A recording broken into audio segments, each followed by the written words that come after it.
நெட்ஜென் நேர்கள் அனைவருக்குமே கோடான கோடி நமஸ்காரங்களை தெரிவித்துக் கொள்கிறேன்.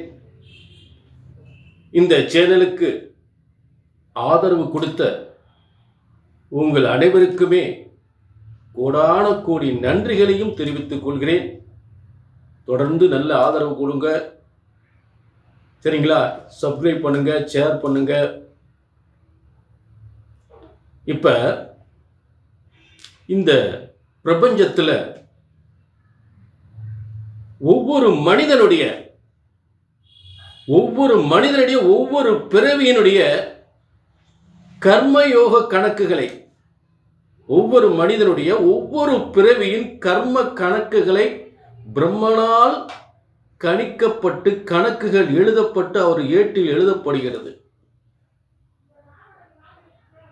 ஆக இப்படி ஒவ்வொரு பிறவியிலும் எழுதப்பட்ட கர்மாவின் கணக்குகள் இந்த பிறவியில் வாங்கி வந்த கர்மாவின் பலன்களையும் பரிகாரங்களையும் பிரம்மனால் எழுதப்பட்டதான் உங்க தலையெழுத்து.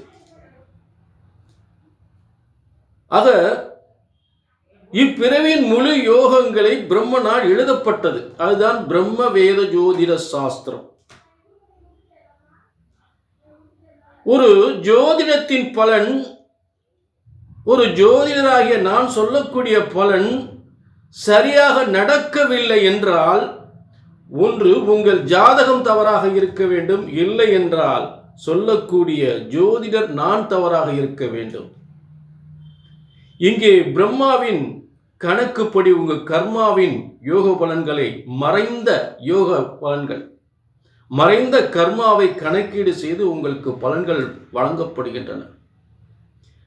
ஆக பிரம்மனால் எழுதப்பட்ட ஜோதிட சாஸ்திரம் ஒருபோதும் தப்புவதில்லை, தவறுவதில்லை.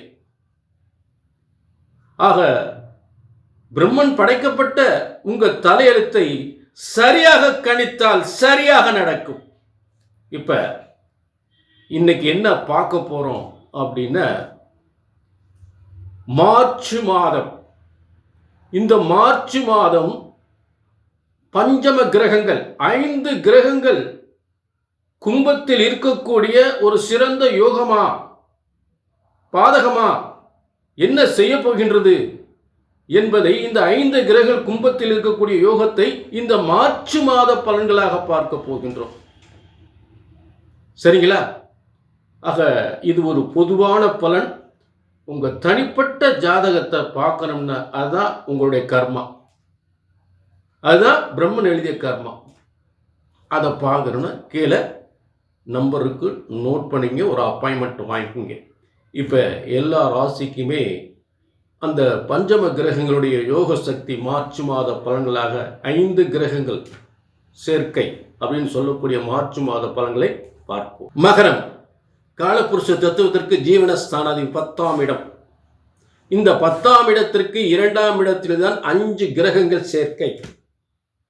தனஸ்தானம், குடும்பஸ்தானம், வியாபாரஸ்தானம், பணவரஸ்தானம் என்று சொல்லக்கூடிய இத்தனை யோகங்களை ஏற்படுத்தக்கூடிய இடத்தில் என்னங்க மகராசிக்கு கொஞ்சம் நெஞ்ச கஷ்டம் இல்லை, அதெல்லாம் மாறப்போகுது. எல்லாமே தலைகீழ மாறப்போகுது. இப்ப ஒரு என்ன எல்லாரும் விலைக்கு வச்சுட்டாங்க அப்படி தனியா புலம்புறதை விட இப்ப உங்களுக்கு அத்தனை கூட்டம், அத்தனை கிரகங்களும் ஒன்று சேருது. உங்களுடைய நல்ல கர்மாலாம் நல்ல பலனை, நல்ல கர்மாக்கள்லாம் ஒன்று சேர்ந்து நல்ல பலனை கொடுக்குற இடம் தான் இந்த குடும்பஸ்தானத்தில் இந்த பஞ்சம கிரகங்கள் 5 கிரகங்கள் சேர்க்கை. முதல்ல சூரியன், மகரத்துக்கு அட்டமாதிபதி தோஷம்லாம் கிடையாது. பொதுவா சூரியனுக்கு சந்திரனுக்கு அட்டமாதிபதி தோஷம்லாம் கிடையாது. சூரியனுக்கு அட்டமாதிபதி தோஷம் கிடையாது. அப்ப இந்த சூரியனாகப்பட்டவன் உங்களுக்கு 2ஆம் இடத்துல இருக்கிறார். அரசாங்க, அரசியல், கம்யூனிகேஷன், இந்த மாதிரி துறையில் மிகப்பெரிய ஒரு வருமானத்தை ஏற்படுத்தக்கூடிய சினிமா துறை, கலைத்துறை, இதெல்லாம் அது சுக்கிரன் வேறு அங்கே இருக்கார். கம்யூனிகேஷன் துறையில் ரொம்ப சூப்பராக இருக்கும், பிரமாதமாக இருக்கும். அடுத்து புதன், சொல்லவே வேணாம், அவரும் கம்யூனிகேஷன், ஐடி துறை, அக்கௌண்ட்ஸ், வங்கி, இது போன்ற துறையில் பணியாற்றக்கூடிய, மேலும் சுக்கிரன் சம்பந்தப்படுறார். சூரியன், புதன், சுக்கிரன். சுக்கிரன் யாரு? உங்களுக்கு அதிர்ஷ்டக்காரகன், 5ஆம் அதிபதி, மிகப்பெரிய அதிர்ஷ்டசாலி. பதவியில் அதிர்ஷ்டம், காசு பணத்தில் அதிர்ஷ்டம், பதவியில் அதிர்ஷ்டம், பணத்தை கொட்டுவதில் அதிர்ஷ்டம், புகழ் அந்தஸ்து, பேர் புகழ் அந்தஸ்தில் அதிர்ஷ்டம், திடீர் யோகம். புரிஞ்சுட்டீங்களா? அவரே 5, 9க்குரியவர் ஆயிராரு. 5ஆம் அதிபதி அவரா, பாக்கியாதிபதி அவர் தான். அப்ப 5, 9க்குரியவன் மகரத்துக்கு, 5, 10க்குரியவன், 5, 10க்குரியவன், 5ஆம் அதிபதி, 10ஆம் அதிபதி, இந்த 2 ஸ்தானத்துக்குரியவன் போய் உங்க 2ஆம் இடத்துல உட்கார்றார். 5 அதிர்ஷ்டம், 10 ஜீவனம். அப்ப 2க்குரிய சுக்கிரன் சினிமா துறை, கலைத்துறை, வாகனத்துறை, டிபார்ட்மெண்ட் ஸ்டோர், உணவு ப்ராடக்ட், தங்க தொழில், இது போன்ற துறைகள்லாம் மிகப்பெரிய முன்னேற்றம், மிகப்பெரிய வருமானம், சூப்பரா இருக்கும், பிரமாதமா இருக்கும். புரிஞ்சுட்டீங்களா? சரி, அடுத்து சனி பகவான். அவர் நீதித்துறை, வழக்கறிஞர்கள், சட்டம், வழக்கறிஞர்கள், இது சம்பந்தமான துறைகளில் ரொம்ப சிறப்பான ஒரு வாக்குஸ்தானத்தில் உட்கார்ந்துருக்கார் இல்லையா? வாக்குஸ்தானம். அப்போ வியாபாரத்துறை, இந்த துறையெல்லாம் மிகப்பெரிய ஒரு முன்னேற்றத்தை ஏற்படுத்தக்கூடிய சனி பகவான் அங்கே உட்கார்ந்துருக்கார்.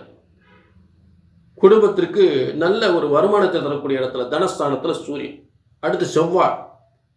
4, 11க்குரியவர், பூமிகாரகன், வாகனாதிபதி, லாபாதிபதி. இப்ப மகரத்துக்கு பணபரஸ்தானம். பணபரஸ்தானம்னா பணம், வருமானம் வரக்கூடிய இடம்னு அர்த்தம். அது பொதுவாக 2, 5, 8, 11 இதெல்லாம் பணம், வருமானங்கள் வரக்கூடிய ஸ்தானம். அப்ப மகரத்துக்கு 2ஆம் இடத்துல இத்தனை கிரகங்கள் இருந்தா அந்தந்த காரகத்து அடிப்படையில் வருமானங்கள் வரும். அப்ப எவ்வளவு வருமானம் வரும், எவ்வளவு வாய்ப்புகள் வரும்? சூரியன் அரசாங்கத்தில், புதன் வியாபாரத்தில், கம்யூனிகேஷன்ல, சுக்கிரன் சொத்து பத்தில், பெண்களால, வெளிநாட்டால, வருமானத்தால, சனி நிர்வாகத்தால, அதே இடத்துல சனி அரசாங்க அரசியல்ல நேர்மையா இருக்கக்கூடிய நாள், உயர்ந்த பதவியில் பெறக்கூடிய இடம். அடுத்து ராகு, வெளிநாட்டு உறவு, வெளிநாட்டு தொழில், வேற இன ஜாதி மக்களால் வருமானங்கள், பிரம்மாண்டமான வாகன தயாரிப்பு, ஏற்றுமதி பண்றது, உணவுப் பொருளை ஏற்றுமதி பண்றது, எக்ஸ்போர்ட் பண்றது, ஆடை ஆபரணம் எக்ஸ்போர்ட் பண்றது, இதெல்லாம் ராகு பிரம்மாண்டமான தொழிலை ஏற்படுத்துவார்.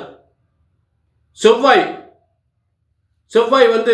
பூமிகாரகன், பூமிகளால், சொத்துக்களால், வாகனங்களால் இப்படி வருமானத்தை கொடுக்கிறது. அரசாங்க அரசியல் மூலம் வருமானத்தை கொடுக்கிறது, பொதுமக்கள் மூலம் வருமானம் கொடுக்கிறது, சகோதரர் மூலம் வருமானம் கொடுக்கிறது, வீடு கட்டி லாபத்தை பார்ப்பது, வீடு கட்டி வித்து ஒரு 10 வீடு, இங்கிட்ட ஒரு 20 வீடு, இங்கிட்ட ஒரு 30 வீடு, இங்கிட்ட ஒரு 100 வீடு கட்டி விற்கிறது, இதன் மூலம் லாபத்தை பெறுவது. இப்படி எல்லாம் வரக்கூடிய வருமானம் தான் பணவரஸ்தானத்தில் 5 கிரகங்கள் சேர்க்கை, பஞ்சம கிரகங்கள். சூப்பர். மகரத்துக்கு அடிக்குது யோகம். மகரத்துக்கு இது ஒரு பெரிய வேற லெவல்ல. மகரத்தின் பொற்காலம், மகரம் ஒரு சிகரம், அது மாற்றமே இல்லை. இது கிளாரிஃபிகேஷன் பண்ணிக்கணும்னா உங்க சுய ஜாதகத்தை பார்த்துக்குங்க. புரிஞ்சுட்டீங்களா? சுய ஜாதகத்தை பார்த்துட்டு ஒரு அப்பாயின்மெண்ட் வாங்கி பார்த்துக்குங்க.